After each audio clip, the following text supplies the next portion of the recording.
Bienvenidos a Razón de Estado. Les deseamos nuevamente un feliz 2020 con toda la ilusión y la esperanza de que este año sea un mejor año para todos. Hoy tengo el gusto de presentarles al licenciado Roberto Ardón. Él es abogado y notario y es director ejecutivo de CACIF. Y al licenciado Cristian Castillo, él es analista político y jefe del área sociopolítica del Instituto de Problemas Nacionales de IPNUSAC. Nada más y nada menos. Bienvenidos a Razón de Estado. Muchas gracias. Vivimos en un mundo complejo, estamos viendo de que en las últimas horas casi sentíamos que se iniciaba la Tercera Guerra Mundial con todo lo que está pasando en el Medio Oriente, pero al final del día la creación y el universo y quien nos quiera mucho, nos quiere mucho y esto sigue adelante. Parece ser que las cosas se están calmando y que al final los dirigentes, los líderes que están a cargo de las decisiones más delicadas del planeta logran envainar de nuevo sus espadas y darle una nueva oportunidad a esta creación de la que queremos seguir siendo parte. Hablando de Guatemala, sin duda alguna tenemos graves problemas, especialmente políticos, económicos y sociales, pero el verdadero problema de Guatemala es político. Es donde se reúnen todos los elementos que hacen que seamos una nación tan disfuncional. Y tenemos elementos o instituciones como el Tribunal Supremo Electoral, la Corte Constitucional, el Congreso, la misma Presidencia de la República, el organismo judicial, que al final se han ido convirtiendo a través de los años, desde nuestra apertura democrática, en instituciones muy disfuncionales que han sido incapaces realmente de articular, diseñar, proponer y ejecutar las soluciones y los planes que nos vayan construyendo como una nación que le responde a sus ciudadanos. Esto, claro, ha sido mal acompañado por élites disfuncionales, que no es un problema solo de Guatemala, pero que al final como Estado nos hace no funcionar correctamente. Licenciado Ardón, ¿cómo hacemos para que 2020, de cara a un nuevo gobierno, lo cual incluye un nuevo Congreso, que es un elemento tan importante en la democracia, y sobre todo los cambios que vienen también en el sistema judicial, ¿cómo hacemos para encontrar las oportunidades que tanto necesitamos en esos espacios que se abren y qué papel deben jugar las élites, especialmente en su caso, el sector privado? Muchas gracias, Dionisio. Feliz año, Cristian, y a todos quienes nos siguen en Razón de Estado. A ver, para contestar esa pregunta hay dos palabras que son claves, Dionisio. La primera, que yo sé que no es fácil, es el optimismo. El optimismo es como el pesimismo, Dionisio, es tremendamente contagioso. Y creo que si hay una actitud correcta de las élites, de los liderazgos del país, de quienes tienen responsabilidades de toma de decisiones, para aprovechar este clima de expectativa que hay con el cambio de la nueva administración, creo que podemos ayudar a que se pueda construir un mejor futuro en el 2020. Entonces, mi primera consideración es, y yo sé que probablemente razones pueden haber para decir que no hay que estar optimista, yo creo que el primer paso es, tenemos que tener una actitud positiva frente al año 2020. Ese es un primer tema. Y lo segundo es, a nosotros nos corresponde como guatemaltecos tener la posibilidad de poder construir consensos. Si algo nos ha dejado como lección estos últimos 4 años es que la sociedad se fragmentó, que la sociedad se polarizó y creo que hace falta escucharnos más. Y digo escucharnos más porque hemos pasado periodos en los que la mayoría de los actores o las instituciones lo que quieren es hablar y decir cosas, pero no escuchan. Y yo creo que ahora estamos justo en el momento en el que se deben generar condiciones para que nos podamos sentar a tener un intercambio entre los guatemaltecos honestos, trabajadores, que quieran cambiar positivamente el país. Así que esos son dos retos importantes. Ya. El optimismo, licenciado Castillo, es fundamental y es el combustible realmente de la energía y de la actitud, en este caso pues de los ciudadanos. Sí. Pero claro, necesitamos que se tomen ciertas decisiones que son las que el país necesita. Necesitamos empezar a ver resultados rápidos, porque hay frustración, hay desencanto, hay pues, todos esos elementos negativos que nos tienen con tantos problemas. ¿Qué papel deben jugar las élites, sobre todo de cara a estos retos que tenemos desde el Estado, con todas las instituciones que, digamos, llegan tan maltrechas y malheridas a este momento en la historia de Guatemala? Creo que el primer reto de las élites es la serenidad, es decir, llegar a un momento de reencuentro y de diálogo, como bien planteaba don Roberto, pero con la cabeza puesta en el país. Ya no solamente en las luchas específicas de las diferentes élites, porque este país además tiene ahora una multiplicidad de élites con capacidad, algunas inclusive de veto. Y entonces, al final, es importante que esas capacidades sean utilizadas en función del país. Yo diría que hay como 3 grandes áreas en las cuales hay que tener consensos y la serenidad para pensar en país. Primero, la transición. Tenemos a las puertas la transición en el Ejecutivo, en el Legislativo, en el poder local, que no hay que perderlo de vista, porque los resultados más inmediatos se logran ahí en el poder local, en la relación más directa con la gente. La transición, obviamente, en el organismo judicial, que no hay que quitar la lupa, porque si queremos rescatar algo positivo de los últimos 4 años, es el fortalecimiento de la justicia y la certeza del castigo, lo que debemos salvaguardar para que hayan un real Estado de Derecho. Un Estado de Derecho en donde yo sé que puedo evitar la pena, no es Estado de Derecho. Y luego tenemos lo que usted bien decía, don Dionisio, el tema del Tribunal Supremo Electoral. Ya estos 4 años nos dejan la lección, sobre todo los últimos 2, de que un mal Tribunal Supremo Electoral pone en riesgo y genera incertidumbres innecesarias. Luego, la otra área en la que hay que lograr consensos es en los temas estructurales que quedan pendientes. Hay que continuar con la reforma del Estado. No podemos parar la dinámica de reforma del Estado. Hay que lograr consensos en temas medioambientales y sobre todo en temas de cómo se hace más efectiva la gestión pública, las reformas al modelo de gestión pública. Y una tercera área que también hay que ponerle atención es la de la política internacional. Usted refería hace un momento en donde lo que está sucediendo en otras partes del mundo nos quita como área del Triángulo Norte de Centroamérica del objetivo y de ser el contenido de la campaña de reelección presidencial en Estados Unidos. Lo que se quiere y lo que se puede siempre están en conflicto. Correcto. Somos una nación con escasísimos recursos, obviamente económicos, financieros y en muchos casos humanos. A pesar de que hay buen recurso humano en Guatemala, pues no está todo lo disponible que quisiéramos, sobre todo para hacer gobierno, para participar en política, etcétera, que es donde está el vacío más grande y la disfunción más potente que nos hace tanto daño en Guatemala.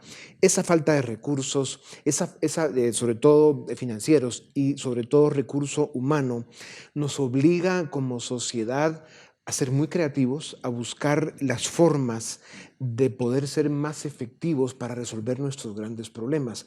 Porque si bien hay que estar optimistas, eso es bueno hasta para la salud, por lo tanto hay que hacerlo. Pero claro, ¿cómo se le puede pedir optimismo a una nación donde la mitad de su gente está pobre? Seguimos con dramas como la desnutrición crónica, la violencia, la corrupción y el desencanto creciente que sufre la gente en Guatemala ante un Estado que no funciona, ¿verdad? Que no le resuelve, que no le responde. O sea, son elementos que además van aumentando un saldo negativo que se va acumulando y que en un momento determinado, con un Tribunal Supremo Electoral que falle, como lo vimos fallar en los últimos tiempos, una Corte Constitucional que emite juicios, digamos, políticos cuestionables y que al final aumenta los niveles de conflicto, y así sucesivamente el sistema judicial, no digamos el Congreso, que es la institución más desprestigiada de nuestra democracia, y una presidencia que, como nos pasó en los últimos 4 años, no estuvo, pues realmente es una bomba de tiempo. Claro. Y yo ahí creo que hay un aspecto muy importante que tiene el presidente electo, el presidente que asume el 14 de enero, Alejandro Yamatei, en sus manos. Y es el recurso de la confianza. El recurso de la confianza, yo a la confianza me gusta compararla con el talonario de cheques. Sí. Uno puede ir arrancando cheques, pero ya no los puede agregar al talonario. Por lo tanto, uno tiene que ser muy cuidadoso en el manejo de la confianza que se le ha depositado. Y creo que hay algunos recursos que puede utilizar el presidente, que debería utilizarlos con mucha sensatez para poder construir sobre la confianza que el 14 de enero va a tener depositada por la población. ¿A qué me refiero? La primera, es importante e imprescindible que haya una sensación de que ha habido un cambio de gobierno efectivo el 14 de enero. No podemos amanecer el 15 de enero con una percepción de que las cosas un poco siguen igual. Independientemente, digamos, de qué se haya hecho hacia atrás, si bueno o malo, toca al presidente plantear que estamos en un nuevo estadio, en un nuevo momento. ¿Cómo se logra eso si no hay recursos? Toma de decisiones, Dionisio. La primera es toma de decisiones. Hay algunas cosas que se pueden hacer. ¿Cuál sería la decisión más importante que debería tomar el presidente el mismo 14 o el 15 a primera hora del día? Yo creo que los temas de transparencia, Dionisio, son elementales, ¿verdad? Uno puede no tener 100 quetzales más, pero uno puede hacer que los 100 quetzales que sí tiene, los invierta y bien, y que la población lo perciba. Entonces yo pienso que ahí hay decisiones, por pequeñas que sean, que pueden transmitir un mensaje de confianza muy importante. ¿Y qué hay de la decisión impostergable, indispensable de entrarle de una vez por todas a las reformas del Estado? Por el hecho de que si reconocemos que el principal problema de Guatemala es político, porque eso es lo que genera todos los otros desastres en lo social y en lo económico, pues reformar al Estado es fundamental, ¿o no? Y ese es un asunto que no corresponde solo a los políticos, Dionisio. Ese es el reto que tiene el presidente, porque si la discusión de reforma del Estado va a quedar únicamente en una iniciativa del Ejecutivo y simplemente una discusión a nivel de Congreso, se va a perder una gran oportunidad. Ahí es donde él tiene que aprovechar el consenso que mencionaba Christians de las élites y los liderazgos sociales y económicos y políticos del país para emprender un proceso de transformación real del Estado. Claro, está nuevo en el puesto, tiene el liderazgo, tiene el carácter, ¿por qué no, Cristian? Yo creería que tiene tres retos, unos previos a la toma de posesión que son inmediatos y que van en la línea de lo que don Roberto ha planteado, la transparencia. En este momento el presidente debe ser lo suficientemente contundente para darnos certeza de cuál va a ser su gabinete de gobierno. Debiera, en aras de la transparencia, hacer público cuál es el financiamiento para los viajes y toda la agenda tan, digamos, apretada que ha tenido en viajes internacionales, quién los ha financiado, cómo se financian, y una muestra de confianza, hacer pública su declaración patrimonial, como lo han hecho los últimos dos presidentes, de decir, yo llego a la presidencia con este patrimonio y con este respaldo financiero. Esas son como medidas de confianza. Luego, una vez tomada posesión, creo que el primer gran reto es la coordinación con el Congreso de la República, porque es un presidente que, como usted bien ha referido, llega con las manos atadas, no le aprueban presupuesto, está planteando ya la necesidad de ampliar el techo presupuestal, y eso pasa por el Congreso de la República. Necesita además una readecuación presupuestal, y esto, para hacerlo en un marco de transparencia, necesita una buena coordinación ejecutivo-legislativo. Y el tercer gran reto que tiene el presidente es ser coherente. Lo que ha dicho, cumplirlo. Y es que ya nos ha quedado a deber. Por ejemplo, había ofrecido para el noviembre pasado la integración del Consejo Nacional de Estado, que lo vimos con muy buenos ojos desde la academia, porque era esa oportunidad de que 60 personas, un número que él dio, se pudieran sentar, 60 personas representativas del país, y acordar una agenda precisamente de reforma de Estado. No se logró. Y entonces ahora creo que el presidente debe ser coherente en cuanto a cumplir lo que dice. Dicho eso, hay ciertas áreas del Estado que se van a cambiar en los próximos meses. Veremos nuevos magistrados en el Tribunal Supremo Electoral, una responsabilidad del Congreso. Veremos terminar el esfuerzo de las comisiones de postulación, y el Congreso también elegirá a los magistrados de las distintas cortes. Unos meses después habrán cambios en la misma Corte de Constitucionalidad. Claro. O sea, realmente el Estado no solo entra en una fase de oportunidades extraordinarias que deben ser muy vigiladas y acompañadas por los ciudadanos, porque de eso en gran medida puede depender el futuro próximo de Guatemala. ¿Cómo hacemos como sociedad para seguir muy de cerca e identificar realmente dónde están las oportunidades, quiénes deben ser quienes las lideran, y cómo hacemos para que estas instituciones, que son tan determinantes para la vida de la democracia, queden bien tripuladas? Yo recuerdo que comentamos en un programa anterior, Dionisio, la necesidad de recuperar el valor de la gestión pública en Guatemala. Si no existe una conciencia clara de la importancia de ir a hacer función pública, los profesionales competentes, honrados, gente que puede aportar enormemente al país, no lo va a hacer, no va a participar en esos procesos. Entonces, como sociedad tenemos una responsabilidad de que nuestra mejor gente pueda poner su nombre en consideración para estos procesos que usted menciona. Ahorita tenemos el del Tribunal Supremo Electoral. En 2 meses una nueva magistratura. Vaya usted a preguntar quiénes quieren participar. Exactamente. El Tribunal Supremo Electoral ha sido siempre una institución muy creíble. Históricamente había tenido una enorme dosis de credibilidad, es importante que tengamos conciencia de que no se puede perder ni debilitar aún más al Tribunal Supremo Electoral. Pero eso pasa, como le digo, que profesionales decidan participar. Y así, igualmente para la Corte de Constitucionalidad en abril del año próximo. Así que yo creo que ahí hay un tema que sí debe ser objeto de discusión y que no deberíamos perder un minuto más en insistir en la importancia de valorar la gestión pública. Licenciado Castillo, en las últimas semanas vimos algunas decisiones interesantes por parte de algunas de esas instituciones. El Tribunal Supremo Electoral pidió la cancelación de la UNE, por ejemplo, que es uno de los partidos más cuestionados y que a través de las últimas casi 2 décadas ha provocado mucho daño en Guatemala por muchas razones en las que no vamos a entrar. Pero vimos a la Corte de Constitucionalidad emitir una sentencia que hace más difícil para el Ministerio Público perseguir a los políticos que reciben financiamiento electoral de forma irregular, entre otras cosas. O sea, este tipo de acciones, un Tribunal Supremo que se limpia un poco la cara pidiendo la cancelación de varios partidos, incluyendo la UNE, que había ahí una serie de mitos y prejuicios, digamos, pronosticando que eso no se iba a dar, y sucedió. Y luego la Corte Constitucional emite una sentencia que necesita explicación. ¿Cómo hacemos para que haya más claridad en la gestión del Estado y sobre todo de las cosas que tienen que ver con la certeza jurídica y con el respeto a la Constitución, para que la ciudadanía vaya recuperando la confianza pues en eso, en el Estado, en la Constitución y en la ley?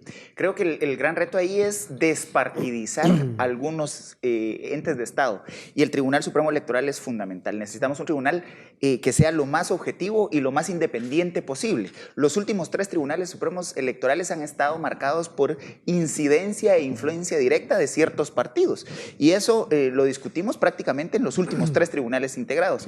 Ya la experiencia nos debería permitir comprometernos como ciudadanos y como sociedades de las diferentes élites de buscar un Tribunal Supremo lo menos partidizado posible.